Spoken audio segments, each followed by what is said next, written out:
nossa história ela foi pautada na defesa dos bancos públicos e das estatais brasileiras. Nós entendemos que as estatais são instrumentos fundamentais para que nós possamos desenvolver, do ponto de vista social, do ponto de vista econômico, o nosso país. E reconhecemos que foram os bancos públicos os principais agentes da defesa de medidas anticíclicas que possibilitaram que o país não sofresse de forma tão aguda as crises internacionais, inclusive a crise de 2008. E nós sabemos que dentro do programa que foi traçado nos subsolos da República para estabelecer um golpe à democracia no Brasil, está uma conta que o governo golpista tem que pagar, que é a conta de implementar um programa que foi derrotado 4 vezes nas urnas e implementar esse programa através do próprio golpe. O golpe é grávido de um programa que significa o desconhecimento ou a precarização e a privatização das nossas estatais. Por isso nós tivemos uma bomba que adentrou a Câmara Federal e o Congresso Nacional com o dito Estatuto das Estatais. Ali se buscava diminuir o poder do Estado e ampliar o poder do mercado. Um mercado que sempre contou com o apoio do Estado em governos anteriores, até o governo de Luiz Inácio Lula da Silva. Não é verdade que o Estado foi mínimo para o mercado e para a elite. O Estado sempre foi farto, foi generoso com as elites. Lembremos do PROE, que foi um desvio de recursos públicos para salvar bancos privados e tantas outras experiências que o Brasil vivenciou durante o neoliberalismo. O Estado sempre foi Estado mínimo no neoliberalismo para o povo brasileiro. E o povo brasileiro, para que se farte de um Estado que possa fazer o luto das casas grandes e de senzalas, precisa das estatais e particularmente dos bancos públicos, dos bancos estatais. E digo isso porque esse projeto, ele sofreu a resistência da bancada do PT no Senado, e ele chegou na Câmara já com uma série de melhorias que foram conquistadas pela ação do Comitê de Defesa das Estatais, ação dos trabalhadores e trabalhadoras, ação das entidades sindicais que se organizaram e que fizeram uma resistência sem tamanho. E a ação do Partido dos Trabalhadores, tanto no Senado quanto na Câmara. Nós, na Câmara, fizemos uma resistência. Entramos no processo de obstrução com uma resistência extremamente corajosa, para que nós pudéssemos dizer que essa maioria de ocasião que foi conquistada pelos golpistas não iria ferir as nossas estatais. E melhoramos sobremaneira o projeto. O projeto, ele diminui a participação dos independentes, digamos assim, no Conselho de Administração de 25% para 20%, e aí se inclui o próprio representante eleito, que estaria dentro desses que estão sendo considerados como independentes. Ele retira da abertura de capital, da obrigatoriedade da abertura de capital, as estatais municipais e estaduais. Inclusive, nós temos aí a preservação do próprio Banco de Brasília, e ele aumenta o prazo em 20 anos para que as empresas possam abrir os seus capitais. Então, portanto, nós melhoramos sobremaneira este projeto, mostrando que é possível, de forma organizada e em parceria com o movimento sindical, em parceria com o Comitê de Defesa das Estatais, nós ampliarmos a nossa própria força. Se nós não somos maioria no parlamento, nós temos uma farta coragem e temos uma relação que faz com que nós tenhamos uma força que vai para além da quantidade de pessoas que nós temos, de parlamentares que nós temos, uma força imensa, que é esta articulação, esse diálogo e essa unidade com o movimento sindical ou com o movimento em defesa das estatais. Nós vimos nesse projeto das estatais que quando a gente se organiza nós conseguimos potencializar a nossa voz e nós conseguimos reduzir os danos de um governo que tem como uma das suas metas impor uma agenda ao Brasil que já foi 4 vezes derrotada nas urnas, e essa agenda tem como cerne, dentre outros, o cerne de avançar sobre as estatais. Esta categoria bancária que resistiu tanto a todas as tentativas de quebrar a condição pública dos bancos, esta categoria tem um poder imenso. E nós vamos precisar desta força e deste poder, da mobilização de cada bancário, de cada bancária e de cada participante de fundo de pensão para o projeto que eles querem implementar esta semana na Câmara, que tira a participação dos trabalhadores e trabalhadoras, não só do Conselho Deliberativo, do Conselho Fiscal, que é previsto em lei, eles querem romper com isso, como querem tirar a nossa participação da direção dos próprios fundos. Nós estamos falando de 700 bilhões de reais. Se você imaginar que o governo golpista, quer retirar 100 bilhões do BNDES, antecipando a restituição dos recursos que foram aportados pelo governo, antecipando a restituição que deveria se dar até 2060, 100 bilhões. E se nós considerarmos que o governo golpista fez um esforço imenso para ampliar ou flexibilizar a meta fiscal e possibilitar um rombo de 170 bilhões no nosso orçamento, nós vamos ver que 700 bilhões é um volume imenso de recursos. 700 bilhões, se considerarmos os 3 maiores fundos, a Previ, a FUNCEF e a Petros. Estes 3 fundos representam mais de 30% desses 700 bilhões. E se a gente analisar a experiência do governo Fernando Henrique Cardoso, quando fez o projeto de privatização e não conseguiu a adesão dos investidores internacionais que esperavam, e que foram utilizados os recursos dos fundos de pensão para privatizar a Vale, para privatizar as telefônicas. Tanto é que quando nós tivemos o preço do minério de ferro derretido e quando nós tivemos a crise da Vale, isso repercutiu sobremaneira nos déficits dos fundos de pensão, porque os fundos de pensão foram obrigados a comprar ações da Vale e só podem se desfazer delas em 2017. Durante 20 anos não podem se desfazer destas ações.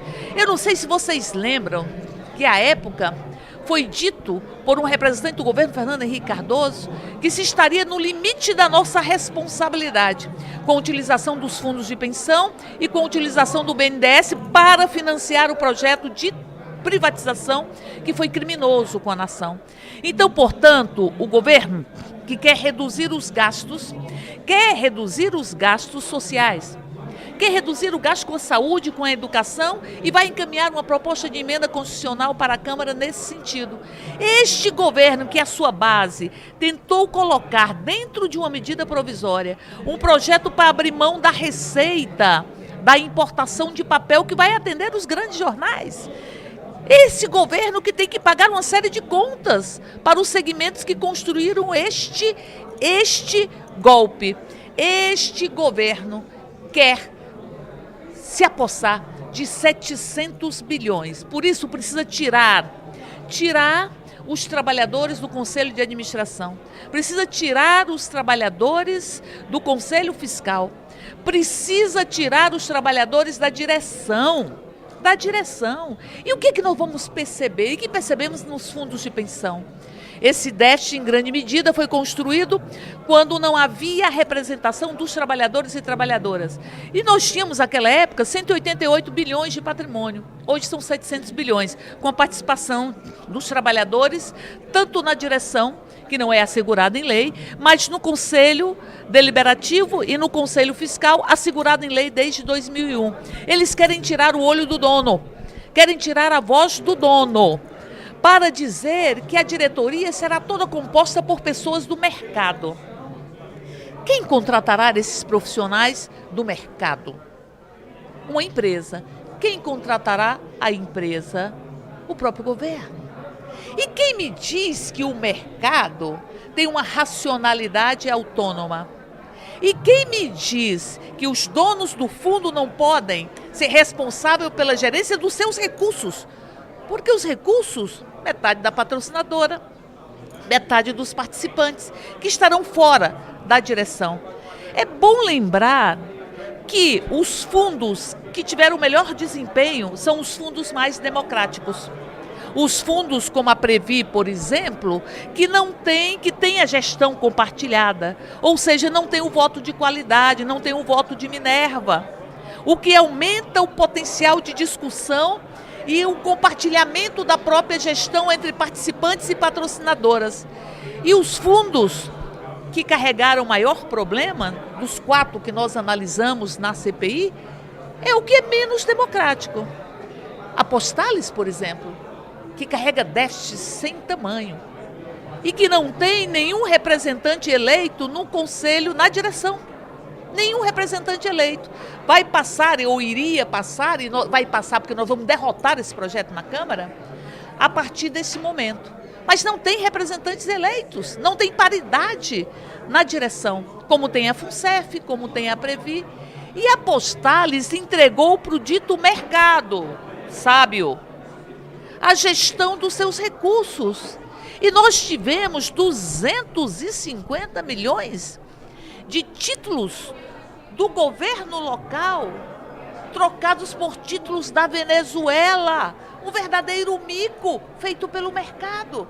Tanto é que durante toda a CPI nós temos a intenção não só de responsabilizar os gestores da Postalis, mas também de responsabilizar o dito mercado, que fez o que fez com recursos dos trabalhadores do Correio.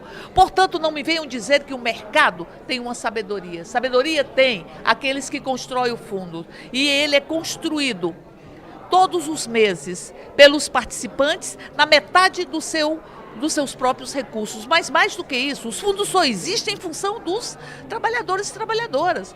Os fundos existem para complementar aposentadorias e pensões. A função dos fundos, portanto, é estar sendo e servindo aos participantes. Como nós vamos poder admitir que os participantes não estejam na gestão?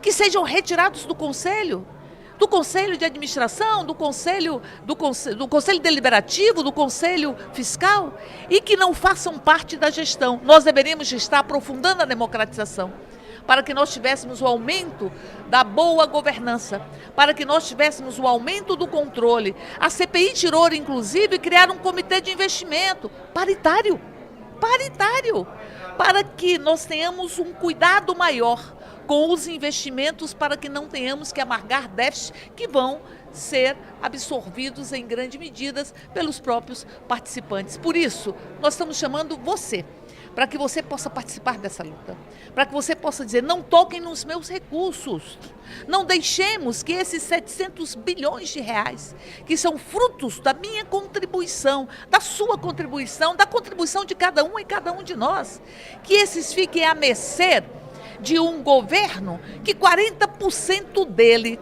está envolvido com corrupção.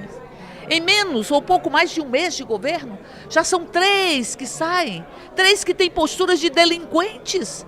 Porque isso que o então ministro do Planejamento construiu e que foi jogado para toda a nação ter conhecimento disso, através das fitas, das gravações, é postura de delinquente. Eles não podem ficar com os recursos do fundo de pensão, porque os recursos do fundo de pensão serão utilizados, como já foram no passado, contra os próprios trabalhadores e trabalhadoras. Nós precisamos que todas e todos possam se posicionar, possam encaminhar mensagens para os parlamentares e possam estar na Câmara, porque eles têm a intenção de votar essa semana. Nós já seguramos essa votação durante muito tempo, porque eles queriam ter aprovado essa proposta há pelo menos 10 dias atrás. Nós estamos segurando a bancada do Partido dos Trabalhadores e outros partidos também, e outros parlamentares que são inclusive de partidos que são da própria base do governo. Mas nós estamos segurando para que nós tenhamos a força necessária para poder dizer aos parlamentares que este recurso não pertence ao golpismo, que esse recurso não pertence ao mercado, esse recurso pertence aos trabalhadores e trabalhadoras que contribuíram a vida inteira para construir este patrimônio e para que nós possamos ter aposentadorias dignas. Então, portanto, a hora é de muita resistência, de muita resistência. Da mesma forma que conseguimos melhorar sobremaneira o projeto das estatais, da mesma forma que conseguimos fazer com que nós tivéssemos condições mais republicanas para o funcionamento das estatais, nós podemos derrotar esse projeto. Depende da pressão que seja feita. Nós não vamos derrotar se ficarmos à mercê dos parlamentares que ali estão, em um parlamento que é um dos mais retrógrados da nossa história, mais comprometidos com o mercado financeiro, mais comprometido com o fundamentalismo da história do povo brasileiro. Nós vamos derrotar com a mobilização de cada uma e cada um de nós. Vamos à luta, porque não é só o nosso futuro, é também o nosso presente. Porque utilizasse os recursos do Fundo de Pensão para destruir projetos de desenvolvimento nacional e para levar as nossas estatais a serem vítimas deste processo e destes recursos e de um processo de privatização, é ferir o conjunto do país. Vamos, portanto, à luta. Diz o poeta que é preciso cantar a canção. E é preciso que a gente cante junto, porque se não cantarmos juntos e juntas, nós não daremos visibilidade e potência a esta canção, a canção da justiça. Essa canção, que diz o poeta, adormece a criança e acorda o adulto. Vamos cantá-la, não ao projeto que tira a nossa representação nos fundos de pensão.